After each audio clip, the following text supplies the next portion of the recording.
प्रिय विद्यार्थियों, आप सभी लोगों का स्वागत है आपके अपने YouTube चैनल डीजे सर पर। बहुत ही मोस्ट इम्पॉर्टेंट, बहुत ही शानदार, बहुत ही जानदार ये पेपर एडिशंस, क्योंकि ये जो कोड है आप लोगों का आरएम कोड, आप जानते हैं कि आरएम कोड और आरएम के कोड जो होता है बहुत ही मोस्ट इम्पॉर्टेंट होता है, बहुत ही ज्यादा मोस्ट इम्पॉर्टेंट होता है। इसका महत्व तो अभी आप लोगों को नहीं समझ में आ रहा, मगर आरएम कोड और आरएम के कोड का जो होता है मैक्सिमम विद्यालयों पर पेपर यही मिलता है। तो वीडियो बहुत ही जानदार होने वाला है।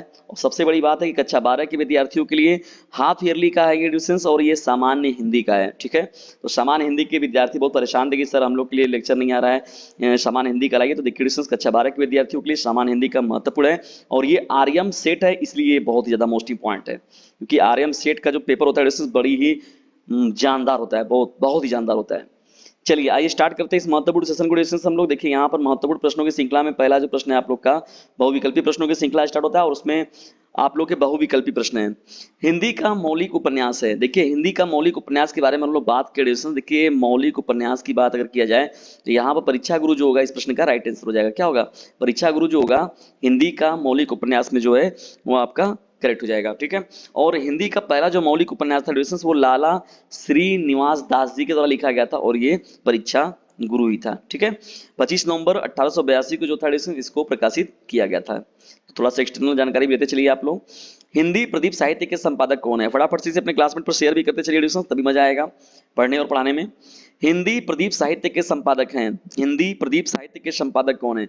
बाल कृष्ण भट्ट जी हैं, भारतेंदु हरिश्चंद्र, प्रेमचंद्र और महावीर प्रसाद द्विवेदी। तो देखिए डिस्टेंस यहाँ पर हो जाएगा बाल कृष्ण भट्ट, यानी हिंदी प्रदीप नाम की जो पत्रिका डिस्टेंस को जो संपादक इसके थे वो थे बालकृष्ण भट्ट जी थे। कौन था? बालकृष्ण भट्ट जी, और ये 1877 में इसका प्रकाशन हुआ था। ठीक है, चलिए फटाफट बढ़ते हैं हम लोग डिस्टेंस मोस्ट इंपॉर्टेंट प्रश्नों की श्रृंखला में तीसरे प्रश्न की ओर। प्रेमचंद्र का उपन्यास कौन है? प्रेमचंद्र का उपन्यास कौन है? देखिए डिस्टेंस यहाँ पर अगर देखा जाए इस प्रश्न में तो बहुत ही पॉपुलर यहाँ पर गोदान है। देखिए गोदान ही राइट हो जाएगा आप लोगों का। गोदान जो था डिस्टेंस 1936 में इस उपन्यास को लाया गया था मुंशी प्रेमचंद्र जी के द्वारा। इसके अलावा देखिए मुंशी प्रेमचंद जी के और भी उपन्यासों के बारे में अगर आप लोगों से पूछे कभी तो देखिए गोदान हो गया इनका, गबन हो गया, रंगभूमि, कर्मभूमि, ये सब मोस्ट इंपॉर्टेंट है, और प्रेमाश्रम, निर्मला, ये सब जो है कायाकल्प हो गया। तो ये सभी महत्वपूर्ण उपन्यास हैं जो कि मुंशी प्रेमचंद्र जी के हैं। कौन कौन हो गया आप लोगों का? गोदान, गबन, रंगभूमि, कर्मभूमि, ये तो चारों एकदम मोस्ट इंपॉर्टेंट समझिएगा, चारों बार बार पूछा जाता है।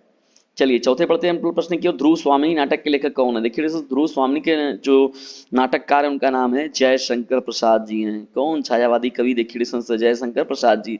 और जयशंकर प्रसाद जी इसलिए महत्वपूर्ण व्यक्ति हो जाएंगे क्योंकि ध्रुव स्वामिनी के तो नाटककार हैं, और यह जो प्रसाद जी का जो है सबसे अंतिम नाटक था, ठीक है ना, नाट्य कृति थी उनकी ध्रुव स्वामिनी, इसलिए ये प्रश्न और भी ज्यादा इंपॉर्टेंट हो जाता है। चलिए आगे बढ़ते हैं हम लोग। यहाँ पर आवारा मसीहा रचनाकार हैं। आवारा मसीहा के रचनाकार जो थे उनका नाम था विष्णु प्रभाकर। तो जिनका देखिए पूरा नाम यहाँ विष्णु कुमार लिखा गया, लेकिन विष्णु प्रभाकर याद रखिएगा आप लोग। तो आवारा मसीहा जो था वो विष्णु प्रभाकर के द्वारा लिखा गया था, बहुत ही महत्वपूर्ण थे ना। और महत्वपूर्ण जो एक लेखक थे जिनका नाम था शरद चंद्र चट्टोपाध्याय, तो उनकी जीवनी पर आधारित है ये जो, और 1974 में जो था इस बुक का प्रकाशन हुआ था। चलिए बढ़ते हैं हम लोग छठवें प्रश्न की ओर। आनंद कादम्बिनी पत्रिका के संपादक कौन है? देखिए बहुत ही पॉपुलर क्वेश्चन है ये, कमेंट बॉक्स में मुझसे पहले उत्तर दीजिए। बद्री नारायण चौधरी प्रेमघंज जी है। कौन है? बद्री नारायण चौधरी प्रेमघंज जी। जो इस प्रश्न का राइट आंसर क्या हो जाएगा? बद्री नारायण चौधरी प्रेमघंज आनंद कादम्बिनी पत्रिका के संपादक हो जाएंगे।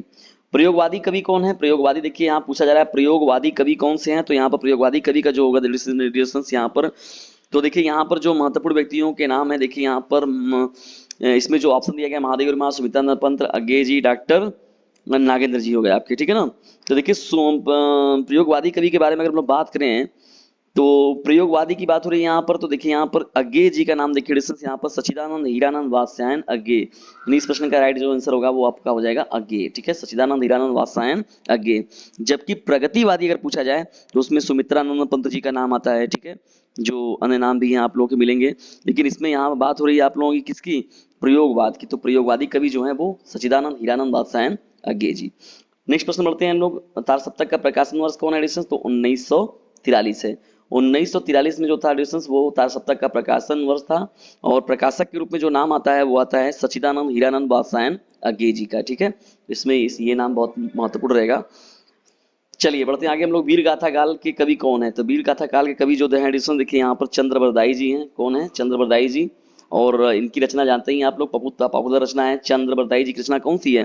पृथ्वीराज रासो। कौन सी रचना है? पृथ्वीराज रासो। किसकी रचना है? चंद्रबरदाई जी की, वीर गाथा काल। चलिए 10वें प्रश्न की ओर बढ़ते हैं हम लोग। संयोगिता स्वयंवर रचना है। संयोगिता स्वयंवर रचना कौन है, किसकी है? तो संयोगिता स्वयंवर जो रचना है डिसेस, वो लाला श्रीनिवास दास जी की महत्वपूर्ण रचना है। और ये एक बहुत ही महत्वपूर्ण ये नाटक है डिसेस। संयोगिता स्वयंवर जो है वो एक नाटक है और लाला श्रीनिवास दास जी के द्वारा ये लिखा गया था। ठीक है, महत्वपूर्ण है ये आपका। महादेवी वर्मा की रचना कौन सी है? देखिए कानन कुसुम, प्रेम प्रतीक, सांध्य गीत और प्रेम फुलवारी। तो देखिए सांध्य गीत जो होगा ये आपका होगा महादेवी वर्मा जी का महत्वपूर्ण कविता है। ठीक है, सांध्य गीत। इसके अलावा कानन कुसुम और प्रेम प्रतीक जो है वो जयशंकर प्रसाद जी की महत्वपूर्ण रचना है, जबकि प्रेम फुलवारी जो है ये है आपके भारतेंदु हरिश्चंद्र जी की रचना। सांध्य गीत जो है वो महादेवी वर्मा जी की रचना हो जाएगी। देखिए शब्द युग्मों का सही अर्थ बताइए। तो द्रव और द्रव्य। तो देखिए निरसंस यहाँ पर तरल और धन। तो देखिए तरल और धन हो जाएगा। द्रव्य का मतलब आप जानते हैं, द्रव्य का मतलब कोई भी पदार्थ हो गया आपका, और द्रव का मतलब एक तरल होता है, तरल पदार्थ को हम लोग बोलते हैं। तो यहाँ पर देखिए निरसंस पहला जो आपका विकल्प नंबर जो 12वें का द ऑप्शन करेक्ट हो जाएगा। कटिबद्ध और कटिबंध, कटिबद्ध ना। तो यहाँ पर देखिए कटिबद्ध और कटिबद्ध। तो देखिए उद्दत, उद्दत यहाँ हो गया तैयार और बावजूद हो गया। देखिए यहाँ पर कटिबद्ध को हम लोग देखिए करधनी के रूप में भी लेते हैं हम लोग, यहाँ पर कमरबंद के रूप में। ठीक है ना।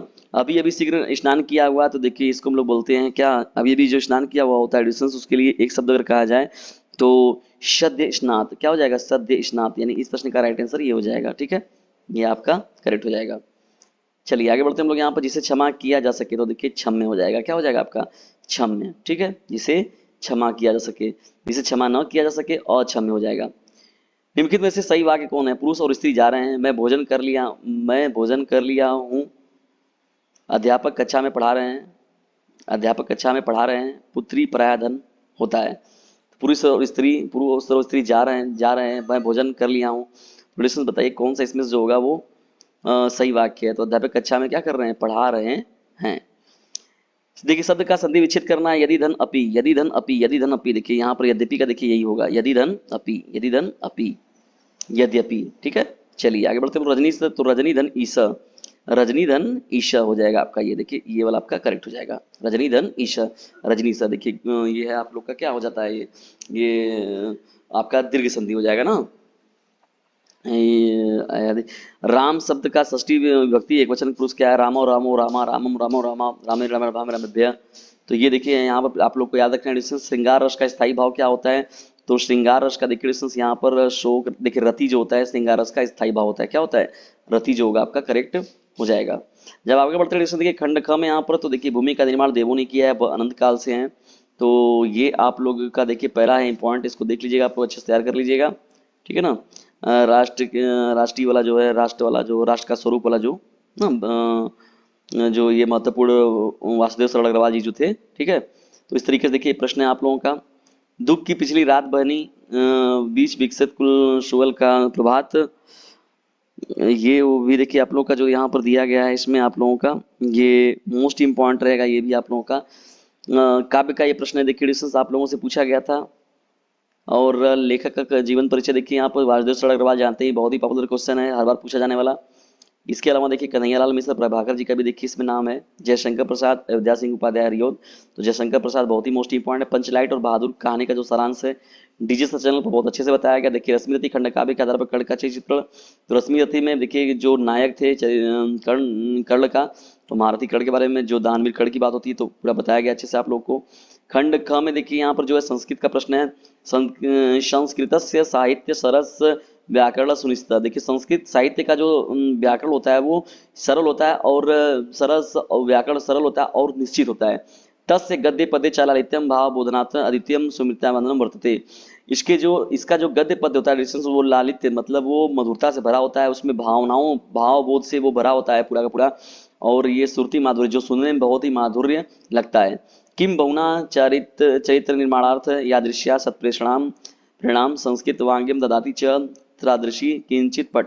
किम बहुना चैत्र निर्माण बहुत देखिए ये जो भाषा एडिशंस ये क्या होता है, संस्कृत भाषा केवल एक भाषा नहीं है, बल्कि लोगों के चरित्र का भी निर्माण करने वाली ये भाषा है और लोगों को प्रेरित करने वाली ये भाषा है। मूलभूतानाम मानवी गुणानाम, जो मूलभूत मानवी गुण होते हैं वो संस्कृत के साहित्य में अपने आप क्या होते हैं, उसके दर्शन नान्यत्र तादृशी। तो मतलब क्या होता है, संस्कृत के साहित्य में जो होता है वो मानवीय गुण आटो मतलब स्वतः ही देखने को मिल जाता है। और क्या क्या देखने को मिलता है, देखिए संस्कृत साहित्य की भाषा में देखिए दया देखने को मिलता है, दान हो गया, शौचम औदर्यम की बात हो गई, अनसूया हो गया, क्षमा की भावना हो गई, ठीक है ना, द्वेष न करने की बात हो गई, अन्य अनेक अनेक बहुत सारे जो गुण हैं, जो गुणों सद्गुणों से भरा हुआ जो साहित्य होता है वो बहुत ही ये अनुशासन के साथ भाषा है, जिसे हम लोग संस्कृत भाषा कहते हैं। ठीक है, संस्कृत भाषा महत्व नामक पाठ से देख लिया गया है। ठीक है ना, संस्कृत दिग्दर्शिका ना, ये देखिए सब पद्यांशों का देखिए संदर्भ सहित व्याख्या लिखना है यहाँ पर, देखिए इसको भी इंपॉर्टेंट है। वीर रस का अनुप्रास अलंकार का देखिए हो गया दोहा। देखिए अनुप्रास अलंकार के जानते हैं एक ही वर्ड की आवृत्ति बार बार हो, तो एक ही वर्ड का आवृत्ति का मतलब हो गया चारू चंद्र की चरण किरणें खेल रही हैं जलतल में, तो छ की आवृत्ति जो है बार बार हो रहा है। ठीक है ना, चांदनी चौक टू चाइना देखा है तूने कभी, आईना देखी, यहाँ पर छ की आवृत्ति बार बार, तो मतलब जो भी वर्ड बार बार मिलेगा तो वहां पर अनुप्रास अलंकार होगा। यानी एक तरीके से देखा जाए तो अनुप्रास अलंकार जो होता है वो चौंपरास की तरह होता है, मतलब ऑटोमेटिकली हर जगह मिलता रहता है। दोहा छंद का देखिए लक्षण जो देना है उदाहरण से ही देना है यहाँ पर, तो देखिए डिस्टेंस मैंने एक वीडियो बनाया हुआ था आप लोग के लिए, दोहा सोडा छंद छपाई सब एक वीडियो में समाई। देखिए दोहा के बारे में बात किया तो पहले और तीसरे चौथे चरण में जो होता है वो 13-13 मात्राएं, और दूसरे और चौथे में जो होता है वो 11-11 मात्राएं होती हैं। देखिए एग्जाम्पल के बारे में बात करें तो जब आप हनुमान चालीसा पढ़ते हैं तो उसमें जब स्टार्टिंग होता है श्री गुरु चरण सरोज रज निज मन मुकुशधारी बरनौ रघुवर विमल जसु जोदाय को फलचारी बुद्धिहीन तनु जान के श्रमरूप पवन कुमार बलबुद्धि विद्या मोहि हरहु क्लेश विकार। तो यहाँ पर देखिए ये दोहा का एग्जाम्पल है, जब हनुमान चालीसा समाप्त होता है तो वहां पर भी आपको एक दोहा मिलता है, पवन तनय संकट हनन मंगल मूर्ति रूप राम लखन सीता सहित हृदय बसहु सुरभूप। चाहे कहीं पर भी कोई दोहा मिले डिस्टेंस, उसमें 4 चरण आप लोग को मिलेंगे। ठीक है, और ये जो होता है अर्धसम मात्रिक छंद होता है, मतलब आधे पर जो होता है 11-11, आधे पर जो होता है 13-13, इसलिए इसको हम लोग अर्धसम मात्रिक छंद बोलते हैं। ठीक है, और ये सोरठा का जस्ट उल्टा होता है, कौन, दोहा जो होता है। ठीक है, चलिए दोहा जो होता है डिस्टेंस, ये सोरठा का क्या हो जाएगा आप लोग का, ये उल्टा हो जाएगा। चलिए इन विषयों में से किसी एक पर निबंध लिखना है। देखिए आतंकवाद की समस्या हो गया, पर्यावरण प्रदूषण और निराकरण के उपाय। देखिए ये ऐसा प्रश्न कि हर बार पेपर में पूछे जाने वाला, आतंकवाद पर्यावरण प्रदूषण पॉपुलर है पॉपुलर है पॉपुलर, कभी भी इसको छोड़िएगा नहीं, हमेशा ये पूछा जाने वाला प्रश्न डिस्टेंस। तो डिस्टेंस इस तरीके से था ये आप लोगों का आर्यन कोड का पेपर, ये महत्वपूर्ण पेपर आप लोग कैसा लगा कमेंट बॉक्स में जरूर बताइएगा। ये पेपर बहुत इंपॉर्टेंट डिस्टेंस, और उतना ही इंपॉर्टेंट इसकी सार्थकता तभी सिद्ध होगी जब इसे आप जबरदस्त तरीके से अपने क्लासमेट पर शेयर करेंगे। वीडियो को अंत तक देखने के लिए आप सभी लोगों का हृदय गहराइयों से विनम्रतापूर्वक धन्यवाद। इसे जो है अपने क्लासमेट पर शेयर जरूर कीजिएगा।